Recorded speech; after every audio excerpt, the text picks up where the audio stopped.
the right to privacy, and the right to know, but with our words, principles, and our very own constitution.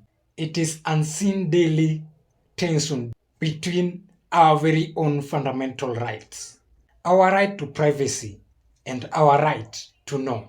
Think about it. Our constitution in Article 31 guarantees us a private space, the sanctity of our communities and personal affairs. It promises us a life not subjected to public spectacles. At very same time, in Article 33 and 35, it gives every one of us and the press to serve us the powerful right to seek information, to speak freely, and to hold power accountable. This is the sunlight that keeps our democracy healthy. So, what happens when these two mighty forces collide? When the right to be left alone smashes directly to the right to know?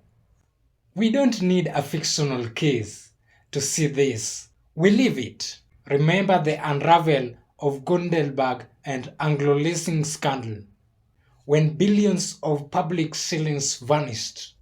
Investigative journalists, great individuals like John Githongo, got hold of documents, contracts, bank records, and private communications that mapped out the scandal, and they published them.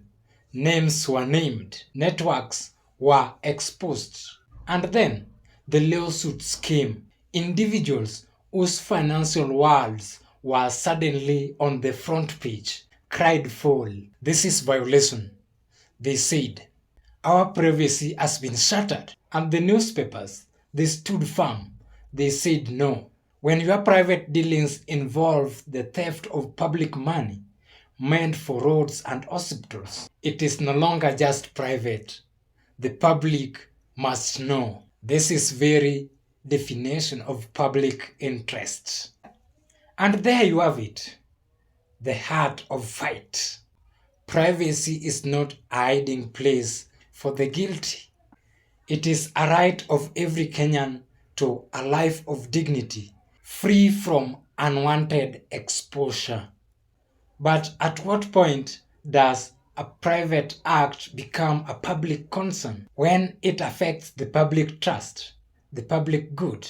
That private curtains must be lifted. Our courts were left with this impossible puzzle, and their solution was not to pick a single winner.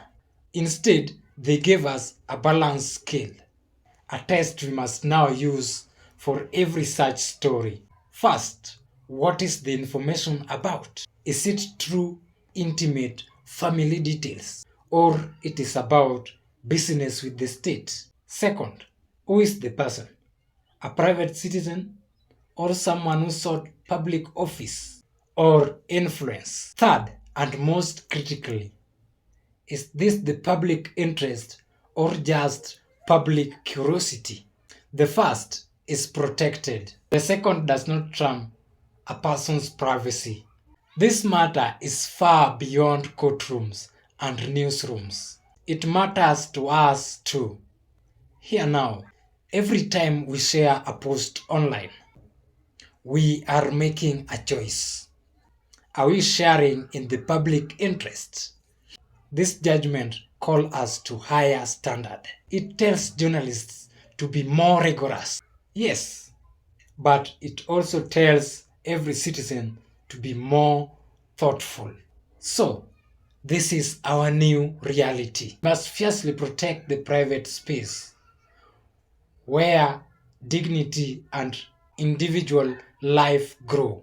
The transparency that keeps power and our nation clean. That tension is not a sign of weakness. It is the sign of mature democracy arguing with itself, trying to be both just and free. Our job is to keep the balance, to weigh each story, each exposure with wisdom and with care for our shared future.